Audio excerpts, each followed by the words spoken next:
Hai, Assalamualaikum dan salam sejahtera. Selamat datang ke page Kampung Cendawan. Okey, jom sebarkan spora keseronokan bersama yang tersayang. Okey, hari ini saya nak share 4 tips macam mana kita nak tingkatkan kita punya pendapatan dalam bisnes cendawan. Macam mana? Siapa nak tahu? Komen saya. Komen saya dekat bawah ni. Bila ramai yang komen, barulah saya lebih semangat untuk share tips-tips macam mana kita nak dalam industri cendawan ni. Macam, alright, kita terus saja pergi ke nombor yang pertama. Tips yang pertama, okay? Tips yang pertama adalah kita kena naikkan harga cendawan. Orang kata nampak macam mustahil. Dia ada beberapa trik macam mana kita nak naikkan harga cendawan kita. Okey, kalau dulu anda kalau ada jual kilo-kilo, cuba anda tukar kepada paket-paket. Sebagai contoh, kalau sekilo anda tolak kepada pemborong kan, dia ambil berapa? RM10, RM12. Tapi kalau anda siap packing dalam 200 gram satu paket, anda boleh tolak dengan harga RM3 satu paket kepada pemborong. Dan kat situ, daripada anda tolak borong RM12, anda dapat tolak dengan harga RM15. Lagi kecil anda packing, lebih untung anda. Okey, itu tips yang pertama. Tapi kalau anda dah terdesak nak hantar borong, cuba anda online kan bisnes. Bila anda online kan, jual secara online, terus pergi ke customer, ada pemborong yang ambil hasil cendawan anda. Kat situ anda terus boleh jual harga pasaran. Kebiasaannya waktu ini dekat Johor, harga pasaran cendawan lebih kurang 15 hingga ke RM25 sekilo. Itu harga direct customer. Tapi kalau anda bijak, anda belajar online, anda berpotensi dapat pelanggan yang dengan kita boleh tolak dengan harga yang lebih tinggi.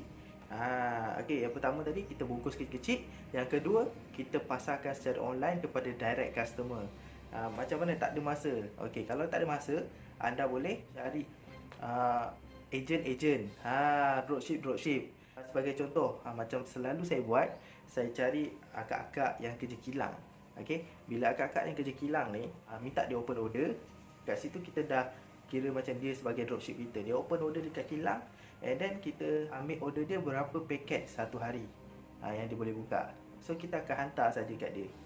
Kita boleh tingkatkan kita punya harga cendawan. Okey, tips yang pertama, kita naikkan harga cendawan. Sebab cendawan tak ada yang tentukan harga. Alright.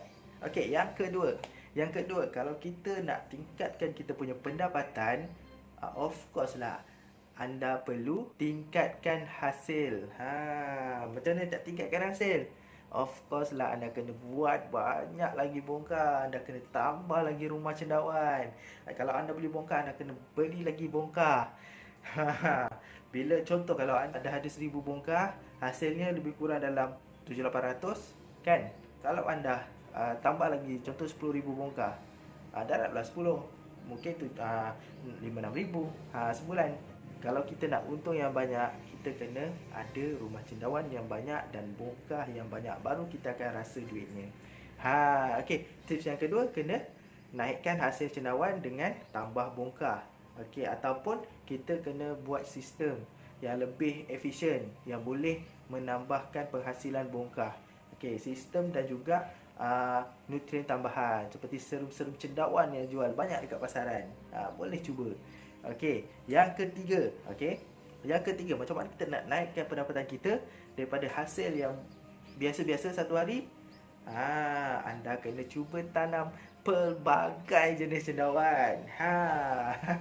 Pelbagai jenis cendawan, sebab sekarang ni ramai orang yang dah kenal dengan jenis-jenis cendawan dan ada peminat-peminat yang tersendiri. Sebagai contoh, kalau anda tanam cendawan tiram kelabu, anda boleh cuba tanam cendawan kukuh.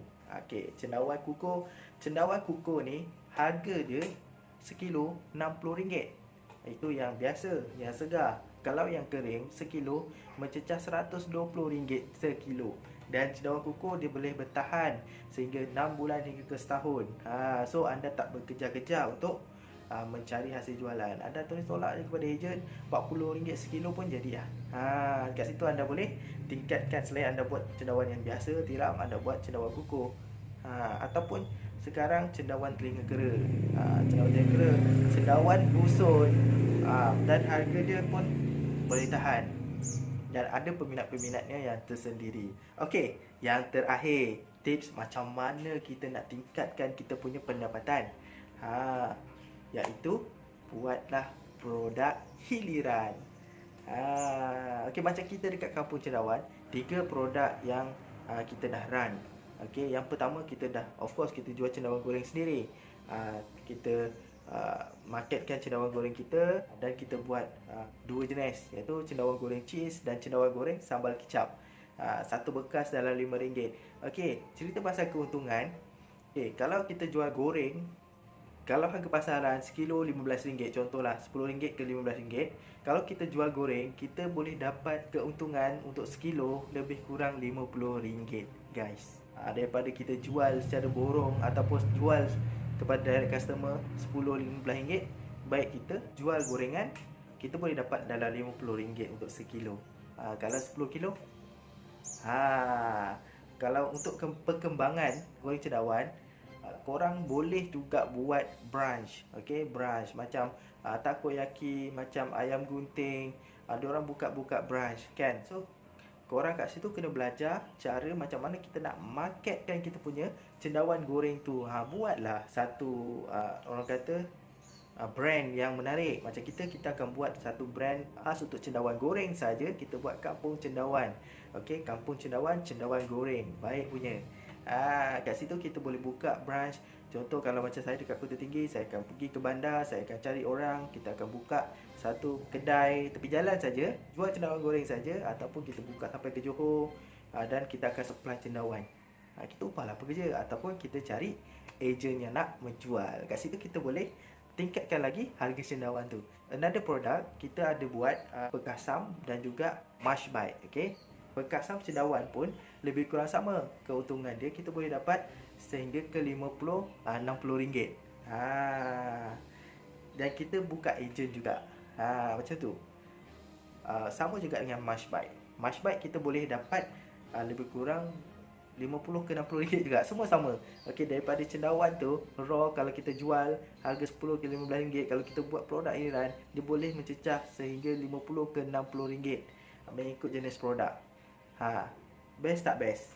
Kalau kita kejarkan benda tu, insya-Allah kita boleh tingkatkan kita punya pendapatan. Macam saya dah share 4 tips macam mana kita nak tingkatkan pendapatan kita dalam industri cendawan ni. Rasa-rasa anda berguna ke tak berguna tips yang saya bagi? Rasa-rasa anda bermanfaat tak apa yang saya share ni? Kalau rasa bermanfaat dan anda nak share, minta tolong anda sharekan kepada kawan-kawan, okey, supaya mereka terbuka fikiran, terbuka minda, di mana kita sekarang ni kita tak ada produk yang betul-betul power dekat pasaran, yang boleh lawan dengan produk daripada pisang, daripada ubi. Sekarang ni yang viral pisang salai kan. Pisang salai tu import daripada Indonesia. Diorang ambil dari branding, buatlah jadilah tambah cheese, tambah apa semua kan. Dari branding dan buka-buka ejen macam tu. Sama juga dengan keripik ubi, dan macam-macam lagi. Even popcorn pun raw dia punya mushroom corn tu kan, biji betih cendawan tu untuk buat popcorn tu diorang import daripada Afrika. Tak ada pun raw, betul-betul raw material macam kita cendawan raw, cendawan kita tu kita buat produk, tak ada.